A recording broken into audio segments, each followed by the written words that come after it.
It's many years since Kim Gooding owned her first greyhound. After a 5-year break from the sport, she is now back training and standing by a philosophy that has always stood her in good stead. My first greyhound was a retired greyhound, and I used to go around the lurcher shows because I had lurchers at the same time. I used to go straight racing, and then I was introduced to the Colchester District Club and Epinononga, which is where I met Danny Reardon, and it went from there. I was given an X-Track dog, so I took that coursing, and then obviously the more we went into it, then we started with coursing dogs and ended up training, having about 35 dogs in training until it came to an end in 2005. And when coursing was banned, you had some track dogs as well, but you gave it all up and you went and did other things. Yeah, I gave it up. I had a few RGT dogs here for about 2 or 3 years. After that, then I decided, well, I probably wouldn't ever have greyhounds again, and I demolished all the kennels and all the paddocks, and thought I wouldn't be doing greyhounds anymore. So I did a proper job for about 5 years, and then George Sell, who is one of our owners, had been in a syndicate, a Facebook syndicate in Ireland with a greyhound. He was new to greyhounds himself. I sort of met George through Whippets, really, and the syndicate had got fed up with the dog, so they said I can have it. Do you fancy training it over here? So that's how I sort of came back into it, really. And you've had your licence back for 2 years now. Are you enjoying it? Yeah, I am really enjoying it. Yeah, I'm enjoying running at Peterborough. Yeah, I was a few of the same faces that were there a few years ago, all looking a bit older, but they're still there. And what does a typical day look like for you now then? We start about 7, and Tash comes in at 7:30, who's my kennel hand. We get all the kennels mucked out, dogs turned out, and breakfast. We then have a short break ourselves, quick cup of tea, and then we're out exercising, either road walking, galloping, turnouts and what have we. And then after that, we're grooming and treating. And you think the exercising side of it is really important, and the road walking in particular, you think that prevents some injuries and things?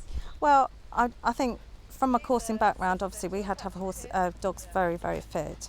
And I've also been involved in the racehorse industry as well, so I know how important road work is to get tendons, etc., hardened up, and in dogs' cases, feet.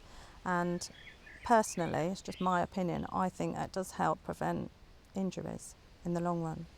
And you have a wonderful gallop here made of a surface that I've never seen before. Tell us about that. It's called Carpet Gallop. A lot of the racehorse trainers are using it now. There is a couple of greyhound trainers, who I'm not sure who they are, but they are using it too. It's low maintenance, but it is all weather, so no watering required. It is a nightmare to put down, but once it's down, it's very low maintenance. You just really got to roll it, and that's it. And it's literally made from scraps of old carpet. It's shredded, yeah, it's finely shredded, and it's gone through a process where obviously any foreign bodies are taken out of it. It goes through several processes, washed, and then I think manually gone through to make sure it's clear of all foreign bodies, yeah. Obviously the land you've got here is beneficial. You have the paddocks and you let the dogs out, especially this time of year, till very late in the day, don't you? Yeah, I do. If it's hot during the day, I tend to do I do feed at night. I'm a a lot of racing people do feed midday. I tend to feed in the evening, about 4:30, 5, and then I'll turn out. But at this time of year, because you can't do long turnouts in the day because it's too hot, I tend to, they'll probably stay out 2 or 3 hours. Maybe, if they're happy and content, we leave them out to possibly 9 o'clock. And the grooming that I've seen here taking place, that's something that happens every day. You groom your dogs pretty much every day. We try and get them all groomed every day.